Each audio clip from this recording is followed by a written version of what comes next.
la Jerusalén libertada.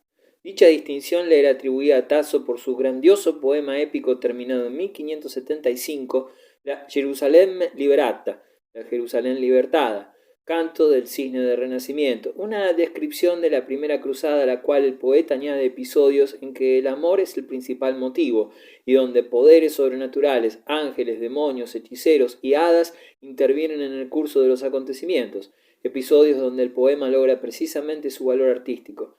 Desde luego, el Tasso se inspiró ante todo en la Ilíada, así Jerusalén es la Troya cristiana, y, como en la Ilíada, fuerzas sobrenaturales participan en la lucha. Los griegos no podían conquistar Troya sin ayuda de Aquiles, y de igual modo los cristianos no pueden tomar Jerusalén mientras el bravo caballero Rinaldo se retira del combate en un acceso de cólera. La epopeya de Tasso posee cierto valor histórico. En efecto, la Jerusalén libertada constituye la gran epopeya de la Contrarreforma, el canto de guerra del catolicismo reanimado y presto al combate. Sus páginas más brillantes describen la isla donde vive Armida, una seductora sarracena de maravillosa belleza, isla fantástica donde coinciden primavera, verano y otoño. Armida atrae el héroe Rinaldo y con sus encantamientos le hace olvidar sus deberes de caballero cristiano, obligándole a quedarse seducido por los placeres del amor. Se presentan en la isla otros dos caballeros para hacerle volver a las duras realidades de la guerra y llevarle de nuevo al campo, ante los muros de Jerusalén, pero también ambos mensajeros tienen que realizar enormes esfuerzos para resistir los mágicos encantos de la isla maravillosa. Al fin consiguen sobreponerse a ellos y sus exhortaciones logran que Rinaldo vuelva a su deber. El caballero recobra su espíritu y abandona sus placeres para volver al combate. En una escena emotiva, Rinaldo se despide de Armida y cuando la seductora comprende que ni lágrimas ni súplicas podrán retener al héroe, exclama: «Pues bien, parte, surca el mar, combate y conquista lo que deseas». Armida reaparece cuando la confrontación decisiva se halla en todo su furor ante Jerusalén y acude a vengarse, pero no puede impedir la victoria de los cristianos. En su desesperación intenta suicidarse y Rinaldo la salva en el último momento. Al final del poema permite suponer que la bella sarracena se convierte a la verdadera fe.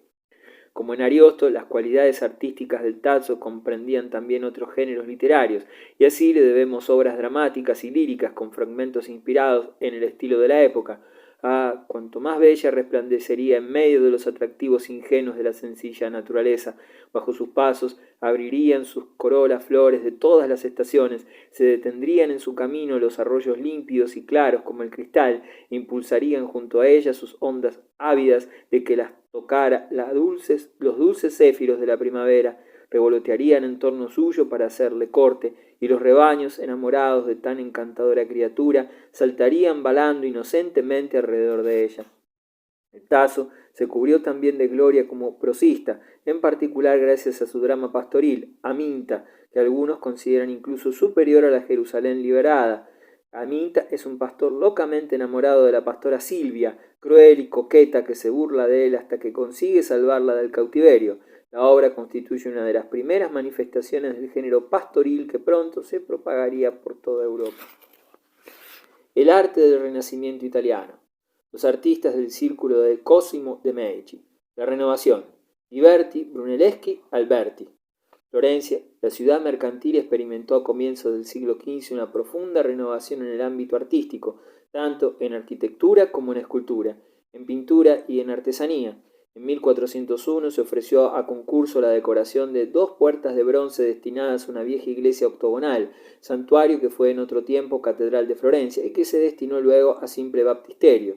Al terminar la construcción de Santa María di Fiore, los más notorios competidores fueron Ghiberti y Brunelleschi, y el primero consiguió el encargo. El tema del concurso era el sacrificio de Isaac, y Ghiberti había sido preferido.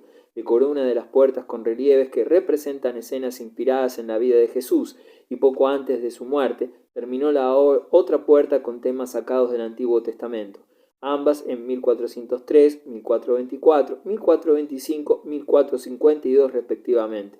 Medio siglo más tarde, Miguel Ángel afirmó que esta última era digna de ser llamada la Puerta del Paraíso.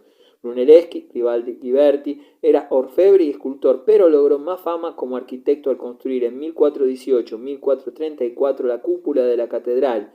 Como dice Behrens, Fue el genio que realizó las aspiraciones confusas hasta aquel momento, en tal sentido que, a diferencia de los arquitectos góticos que no admitían límites, quiso vencer la masa imponiéndoselos y proporcionándoles un ritmo de acuerdo con las medidas terrestres.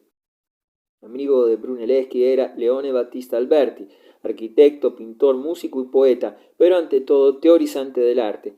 La belleza resulta lograda, decía, cuando se considera perjudicial cualquier cambio, y también la naturaleza es el mejor artífice. Después de un prolongado destierro y de haber viajado por Francia, Países Bajos y Alemania, Alberti regresó a Italia y se estableció en Roma para estudiar en ella a fondo el arte clásico.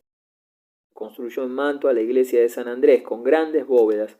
El nombre de Alberti se relaciona igualmente con la ciudad adriática de Rimini, localidad que fue teatro en 1288 de un crimen pasional que proporcionó tema a las crónicas de la época.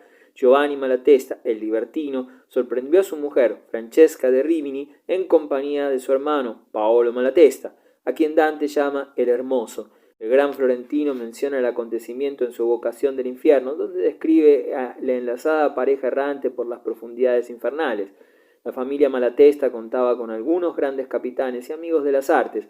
A mediados del siglo XV, el inteligente tirano Sigismundo Malatesta vivía en Rimini con su amante, la bella Isotta, a quien deseaba hacer su esposa. A la divina Isotta se le dedicó el templo de Malatesta, en realidad una transformación parcial de la iglesia gótica de San Francisco, según los planos de Leone Battista Alberti. Aparece en ella Isotta bajo los rasgos de un ángel esculpido por un artista de la época. Todo el templo está impregnado de un intenso matiz paganizante. En el siglo XV todos los palacios florentinos semejaban fortalezas, pero las ventanas entre esbeltas columnas, así como la forma de las portadas, confieren singular distinción a las moradas de las familias más opulentas, como lo atestigua el Palacio Rucellai, ejecutado por Rossellino, según planos de Leone Battista Alberti. Donatello y otros artistas. Lo que Brunelleschi fue para la arquitectura y Masaccio para la pintura, Donatello lo fue para la escultura, es decir, uno de los tres grandes innovadores del Renacimiento. Dejando a Ghiberti el encanto de los temas y la exquisitez en la ejecución, Donatello se orientó apasionadamente hacia la realidad, fuese bella o no. Se cuenta que, esculpiendo con entusiasmo la estatua de un hombre calvo, su famoso Zuccone la apostrofaba exclamando: «¡Habla, en nombre de Dios, habla!». En cuanto a su San Jorge, de cuerpo admirablemente vertical, parece vibrar bajo la armadura. Esta energía interior e inmovilidad impuesta por una férrea voluntad no tienen precedentes en la escultura anterior a Donatello. No obstante, supo interpretar también la inocencia y la picardía infantiles.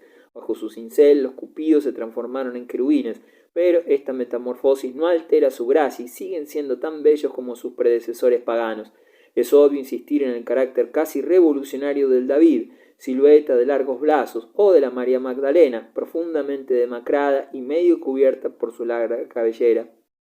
En el ocaso de su vida, se le encargó a Donatello la ejecución de una estatua ecuestre en bronce y un condottiero veneciano a quien su ímpetu ante el enemigo le valió el sobrenombre de Gattamelata, el leopardo. Donatello admiraba en extremo un monumento clásico de la antigüedad, la estatua ecuestre del emperador Marco Aurelio, posteriormente trasladada al Capitolio en 1538, pero que entonces adornaba la plaza de Letrán, donde era muy popular bajo el nombre de el emperador Constantino. El artista inspiróse en ella para su Gattamelata, aunque acaso menos aún que en los célebres caballos de bronce trasladados de la antigua Roma a Constantinopla y de esta ciudad a Venecia, donde tras breve excursión a París en época napoleónica adornan aún hoy la fachada de San Marcos. En Padua, el Gattamelata de Donatello se yergue altivo sobre su arrogante caballo y parece seguir las incidencias de un combate con majestuosa serenidad. Una energía enorme, si bien disciplinada por la inteligencia, una belleza varonil impresionante que los admiradores contemporáneos llaman terribilità, son las características de esta gran obra postrera de Donatello, realizada a mediados del siglo XV. Su autor murió en 1466 a los 80 años de edad y su unso deseo fue sepultado cerca de Cosimo de Medici en la sacristía de San Lorenzo. Contemporáneo de Donatello y menos genial, aunque más reflexivo, fue Luca della Robbia. Volvió literalmente a inventar el arte de la cerámica esmaltada, tan apreciada por babilonios y persas y árabes. Sus niños cantores en el púlpito de la catedral expresan una alegría apolínea, la de la música, en lo que tiene de purificación y no de exaltación. el Desiderio de Destignano, se puede afirmar que es una síntesis de Ghiberti, de Donatello y de Luca della Robbia, mientras que Jacopo della Quercia representa la transición entre los siglos XVI y XV. Nació en Siena, donde erigió la fuente Gaia, por lo que es llamado a veces Jacopo della Fonte. Esculpió los relieves de mármol que adornan las puertas de acceso a la Catedral de San Petronio en Bolonia. Pese a su rudeza, estas obras rebosan de monumentalidad. Una de ellas tiene por tema el pecado original, y los dos espléndidos cuerpos aparecen separados por la serpiente, que, como en otras obras similares de los siglos XV y XVI, ostenta una cabeza humana. La pintura de Masaccio a Lippi. Y por fin llegó Masaccio. Palabras que no constituyen una parodia de Gaulois, son de Leonardo da Vinci, quien demostró con la perfección de sus obras pictóricas que todos aquellos que no se inspiran en la naturaleza en vano se esfuerzan en crear arte. Mientras Giotto, heredero todavía de los bizantinos, no permite el acceso directo a su mundo religioso e impone una especie de meditación previa, Masaccio nos provoca sentimientos mediante la intuición o la emoción. Sus frescos de la capilla Brancacci en la iglesia fiorentina de Santa María del Carmen muestra idéntica severidad y majestad trágicas que las figuras bíblicas de Jacopo della Quercia. La palabra fresco procede del italiano al fresco, lo que significa pintura al agua, sobre el fresco, es decir, sobre los muros de yeso tierno, todavía húmedos, que absorben los colores mientras se está fraguando. En otros procedimientos pictóricos se empleaban en cambio los témpera o al huevo. Los colores se mezclaban con cola y blanco o amarillo de huevo u otro ingrediente llamado aglutinante, destinado a hacerlos más homogéneos. Este método no permitía la transparencia, la aplicación de una capa de fino color transparente que es posible cuando los colores están disueltos en aceite. Se pintaba en tablas de madera cuidadosamente preparadas sobre paneles impregnados previamente de color y una capa de estuco. En Italia se empezó a emplear la pintura al óleo a finales del siglo XV, técnica que parece originaria de los Países Bajos y que se generalizó en el siglo XVI. Se ha dicho que los apóstoles de Masaccio recordaban a los senadores de la antigua Roma, sobre todo en el fresco del tributo del denario. Masaccio murió muy joven, en 1428, pero sus obras ejercieron profundo influjo en los artistas jóvenes. Fueron estudiadas y copiadas durante todo el siglo XV. Además de Masaccio y sus epígonos, en la primera mitad del siglo XV destacaron otros dos pintores nacidos a finales del siglo anterior. Ambos se hallaban influidos en el espíritu del siglo XIV, uno por su piedad y otro por su ideal secular. El primero de ellos, el monje dominico Fra Giovanni, beatificado por el Papa y llamado Angélico, y vivió en el convento de San Marcos en Florencia, donde decoró salones y celdas con frescos cuyo arte iguala su piedad, y con la delicadeza peculiar de los sieneses. Por orden del pontífice pintó también frescos en Roma, donde murió en 1455. Dícese que cuando Fra Angélico pintaba los sufrimientos de Jesucristo y de los santos se le inundaban de lágrimas el rostro, y pocos son, en efecto, los artistas que han expresado su devoción con tanta sinceridad. Nadie ha reflejado el amor a la naturaleza y la admiración por las flores y vegetales característica de los comienzos del Renacimiento con tan delicados matices malvas, lilas, rosas, verdes, amarillos y azules. Si Fra Angélico dirige sus miradas al cielo, en cambio, solo la tierra preocupa al excelente medallista y pintor de animales Antonio Pisano, llamado también Pisanello, que se recrea en evocar galantes señores y gentiles damas, revestidos con maravillosos trajes de terciopelo bordados en oro y rodeados de briosos corceles, ligeros galgos y ciervos esbeltos.